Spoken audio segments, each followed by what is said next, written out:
तो अब हम लोगों को बात करना है किसके बारे में, कैरेक्टरिस्टिक्स के बारे में अकाउंटिंग के। ये मेनली आपके क्वालिटेटिव नेचर के हैं, ठीक है, क्वालिटेटिव कैरेक्टरिस्टिक्स आप इसको बोल सकते हो, ठीक। तो एक एक करके हम लोग चारों पॉइंट को देख लेते हैं। पहला है क्या, रिलायबिलिटी। इसके साइड में ही आप लोगों के समझने के लिए हम ब्रैकेट में कुछ लिख दे रहे हैं ताकि आपको चीजें याद रहे, ठीक है।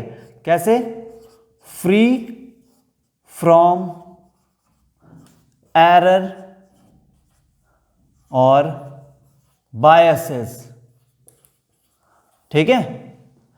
देखिए अकाउंटिंग आपकी रिलायबल नेचर की ही होनी चाहिए, ठीक है, मतलब जिस पे आप रिलाई कर सको, जो कि आपके एरर और बायसेस से बिल्कुल ही फ्री हो, ठीक, उसमें कोई भी एरर और कोई भी बायसेस नहीं होने चाहिए, ठीक। फिर उसके बाद रेलेवेंस, इसमें आप लोग लिख लीजिए यूजफुल टू यूजर्स, ठीक, मतलब जैसे अल्टीमेट जो यूजर होगा अकाउंटिंग का, वो उसकी चीजों से आपका जो अकाउंटिंग का जो भी आपने आउटपुट दिया है वो चीजें रेलेवेंट होनी चाहिए, ठीक है। दैट्स व्हाई यहां पर लिखा हुआ है यूजफुल टू यूजर्स, यानी कि रेलेवेंसी। रेलेवेंट होगा तभी तो सामने वाला आपके बनाए हुए रिपोर्ट का फायदा उठा पाएगा या फिर कुछ यूज में अपने ला पाएगा ना, इसलिए। थर्ड है आपका अंडरस्टैंडेबिलिटी।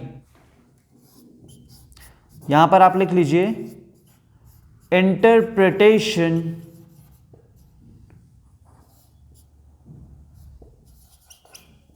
Bye users. अब इसका क्या सीन है, देखिए आपने जब प्रोवाइड कर दिया है, ठीक है, आपने प्रोवाइड कर दिया अकाउंटिंग रिपोर्ट या फिर जो भी आउटपुट आपने निकाला है, ठीक है, फिर उसके बाद वो ऐसा आपका आउटपुट होना चाहिए जिसको देख करके सामने वाला पर्सन समझ भी सके और उसको इंटरप्रेट कर सके, ठीक है, अपने यूज के अकॉर्डिंग, ठीक है। इसलिए बोला गया है अंडरस्टैंडेबिलिटी। आपका जो भी अकाउंटिंग का जो भी प्रोसेस आपने किया है, जो भी रिपोर्ट बनाई है, जो भी आउटपुट आपका निकला है, ठीक है, वो इजी टू अंडरस्टैंड होना चाहिए। सामने वाला पर्सन आपकी बातों को समझ जाए कि आप बोलना क्या चाहते हो अपनी अकाउंटिंग रिपोर्ट में, ठीक है। नेक्स्ट है हमारा, सॉरी लास्ट है हमारा कंपैरेबिलिटी। इसमें लिख लीजिए over time period and with different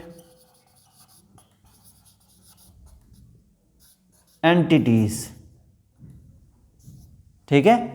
कंपैरेबिलिटी का यहां ये बताया गया है कि आपका अकाउंटिंग जो है, ठीक है, वो इतना एबल होना चाहिए कि आप उसको टाइम टू टाइम, मतलब टाइम के साथ आप कंपेयर कर सको और दूसरे एंटिटीज के साथ भी कंपेयर कर सको। समझ लो कंपनी ए है, ठीक है, और कंपनी बी है। अगर कंपनी ए और कंपनी बी के रिकॉर्ड्स को चेक करना है कि दोनों में से कौन किसका रैंक ज़्यादा है, तो आप क्या कर सकते हो, अकाउंटिंग रिपोर्ट्स की हेल्प से आप उन दोनों को कंपेयर कर सकते हो, ठीक है। अब मान लो जैसे जो कंपनी ए है उसको यही चेक करना है कि लास्ट ईयर उसका प्रॉफिट कितना था और इस समय कितना है, या फिर लास्ट ईयर के उसकी परफॉर्मेंस कितनी थी और अब की कितनी है, तो वो इजीली कंपेयर कर सके, इसलिए यहां पर कंपैरेबिलिटी लाया गया है। ओवर टाइम पीरियड, ठीक है, आप खुद का कंपैरिजन अपने पिछले सालों से करना चाहते हो तो ओवर टाइम पीरियड आप कह सकते हो, और अगर आप अपने राइवल फर्म्स या फिर दूसरी फर्म्स के साथ अगर कंपेयर करना चाहते हो अपनी परफॉर्मेंस या फिर किसी भी चीज को, तो उसको हम लोग क्या कहते हैं, विथ डिफरेंट एंटिटीज, ठीक है, इसलिए ये टर्म यूज किया गया है। जल्दी से इसको अच्छे से प्रिपेयर कर लो, उसके बाद फिर हम लोग मिलते हैं नेक्स्ट क्लास में। सभी अपना अच्छे से ध्यान रखना, जरूर से जरूर नोट्स प्रिपेयर कर लेना सो दैट आपको आगे चल के प्रॉब्लम ना हो, ठीक है। कोई भी प्रॉब्लम अगर आ रही है अभी आपकी, तो कमेंट बॉक्स में जरूर लिखो सो दैट उससे रिलेटेड मैं बना करके वीडियो आप लोगों के सामने प्रेजेंट कर सकूं और आपकी प्रॉब्लम्स को सॉल्व कर सकूं। थैंक यू सो मच, अपना ध्यान रखें।